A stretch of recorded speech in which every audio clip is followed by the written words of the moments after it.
Saudi अरब के airport से कीमती सामान ले जाने और ले आने की कानून में तब्दीली हुई है। आपके साथ शेयर करते हैं क्योंकि हमारे परदेसी भाई छुट्टी जाते हैं ताकि उनको इन कानून का पता रहे, इसलिए मज़ीद भाइयों के साथ भी ज़रूर शेयर करें और ख़ुद भी इस वीडियो को पूरा ज़रूर देखें।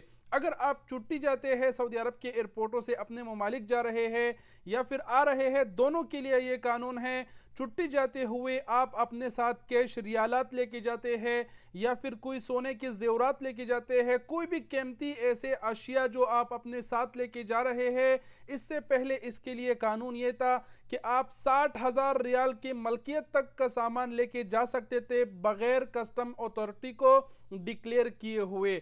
अब इस कानून में थोड़ी सी तब्दीली इन्होंने कर दी, 20,000 रियाल इसमें इन्होंने कम कर दिया।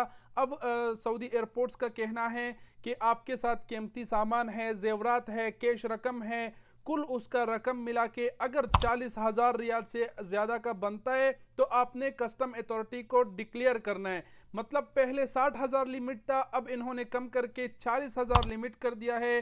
कैश अमाउंट हो या फिर कीमती अशिया हो, ज़ेवरात वगैरह, तो आपने कस्टम अथॉरिटी को डिक्लेयर करना है। अगर पकड़े गए तो फिर कार्रवाई हो सकती है। ये एयरपोर्ट के कानून में सामान ले जाने ले आने के कानून में तब्दीली हुई है। आप सबके साथ शेयर कर दिया। बहुत सारे भाई हमारे जाते हैं आते हैं, तो ये पॉइंट उनको जानना ज़रूरी है। 60,000 रियाल की जो लिमिट थी कम करके 40,000 कर दिया है। वीडियो को आगे ज़रूर शेयर कीजिएगा और सऊदी अरब के ऑथेंटिक खबरों के लिए सफ़ी न्यूज़ को फॉलो कीजिएगा। अगर आपने ऑलरेडी किया है, आपका दिल से शुक्रिया। खुश व आबाद रहे, अपना बहुत सारा ख्याल रखिएगा। वस्सलाम।